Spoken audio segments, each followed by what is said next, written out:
I was conceived in a genetics laboratory by an occultic group in Geneva, Switzerland. That's where one of our main facility was. It was an underground facility. And then I was raised in their training facility in Italy. So growing up, ritual abuse and mind control were my experiences from conception on.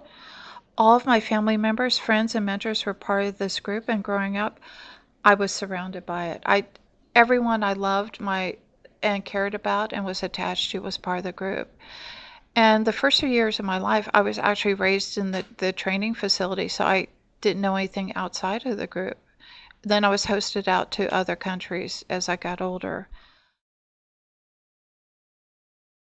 I have a lot of articles in my blog and 2 books describing my experiences.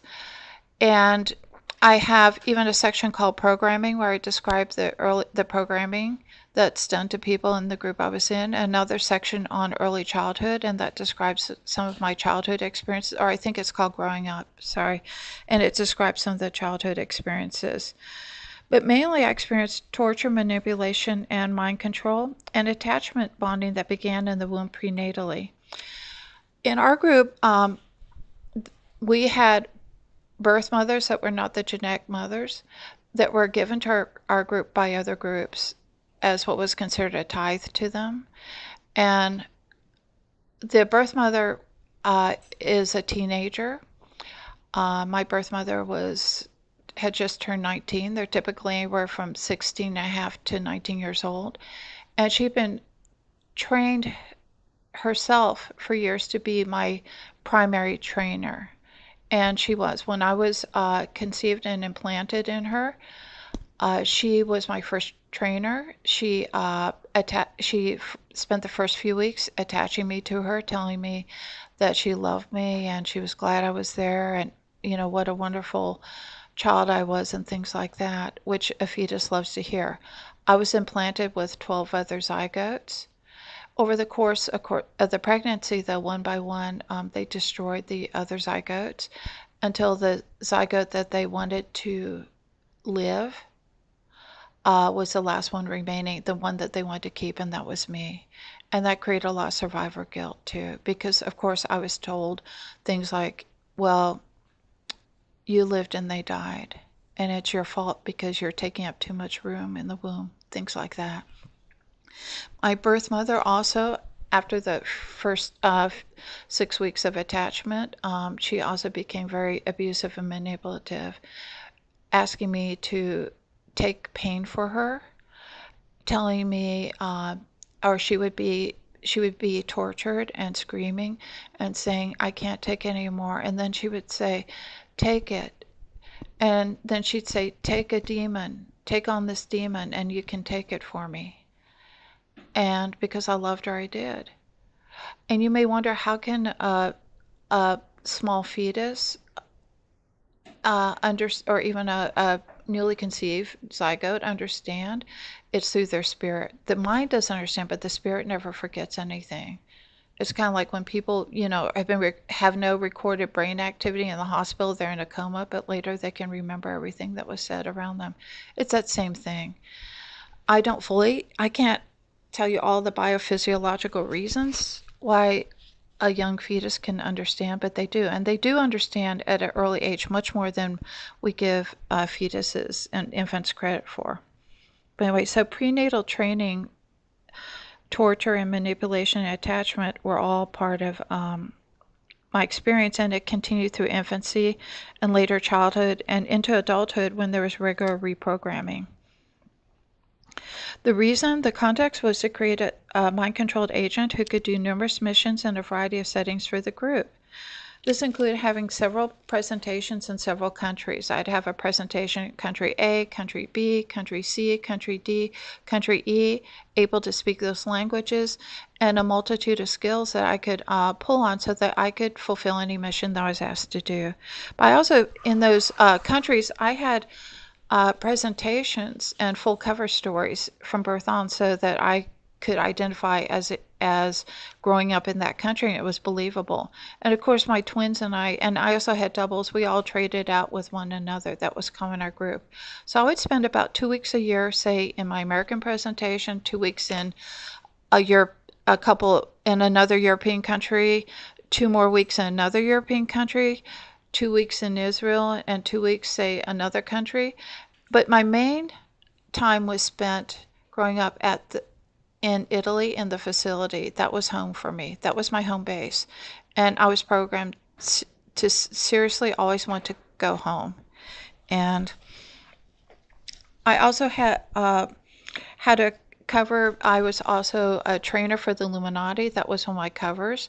I was actually a part of another group, but when I wrote my blog in 2000, I'd only recovered the Illuminati memories. I didn't realize that I had actually infiltrated the Illuminati because I had a cover story starting with my mother, who married an Illuminati, and I won't go into all that here. But anyway, so I was a trainer in the Illuminati. I became the Western Regional trainer, head trainer, and I also worked extensively with individuals in government military lab. We called it my lab situations, and also with a lot of the three-letter agencies in the U.S. and also in Europe. So that's some of the context. So, but again, I want to emphasize that my deepest attachments growing up were to my trainers. My biological parents were also two of my trainers. They were leaders in the group and trainers. And that was just the way it was growing up. My worst experience was being tortured for weeks to recant my Christian faith at age 14. I'd become a Christian in my American presentation, and that was not allowed by the group I was in. And so I was taken to Rome, and they spent weeks torturing me and torturing my loved ones in front of me. I had the experience of walking into a room, and everyone I loved was up on a cross. And they told me that they would kill them one by one until I recanted my faith. It took me 5.5 weeks. I was raised with a cohort of 12 other peers. They raised us in groups of 12 and programmed us together in groups of 12. And so I was leader of my group at that time. And we were closer than brothers and sisters. I was willing to lay my life down for them. And I had to watch 6 of them tortured to death in front of me, and it caused me to recant. I didn't care if they killed me, but I couldn't stand the thought of the people I loved most being killed in that manner. And it impacted me for a long time, deeply. It took years and years and years to work through the guilt and to believe that God could forgive me. And He will, and He has. He's forgiven me. And now I now know that He's forgiven me for that. And there's nothing that a person can do that God can't forgive, even that. Do I have a personal concern or message? Yes. That my personal source of hope is my faith and being forgiven by God, as I just mentioned. Also, that mind control and ritual abuse are real. If you read a paper, listen to the news, I think it's obvious to most people that something's going on. People talk about the shadow government, the deep state, the cabal, the elite, the WEF, blah, blah, blah.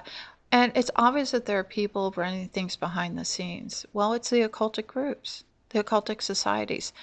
In 2000, my blog, I mentioned in 2000, I said that basically these occultic societies have taken over the areas of government, finance, our banking system, education, media, and we're even infiltrating churches and religious organizations. And that they were actually running them at that point, but they just hadn't come forward. And I said that in the year 2020 would be the year that would be pivotal when they would start coming forward. And they have. They've become much more open since then, since the pandemic. I also mentioned that in 2020 that the push to prepare the world for the coming world leader would occur, and it did. With a lot of the measures we've seen instituted and the push for world government since then. I believe that this world leader will be announced in about 7 years. I've met him. He's young. He's under age 30 at this time. He's not Klaus Schwab or the person that a lot of people are mentioning, but the person I believe is in preparation right now and will be announced by the year 2030. But my main message is that I believe that if we have faith in God, we can fight this, or at least slow it down. We can stand what is planned for the world. I believe prayer is effective, and if we pray against it, we can slow things down. I also believe that we can be triumphant overcomers. We are not victims, because I serve the true Christian God who wins. He's won the victory. If you read the Bible, he wins in the end. Satan loses. So even if this world leader comes on the stage, he will not win. He will be deposed. So things aren't hopeless. And that's the message I want people to know, that God can forgive anything in our lives, and he can do anything on our behalf. He can protect us. He can take care of us. And we can be a source of hope, caring, and encouragement for others during times that may seem dark.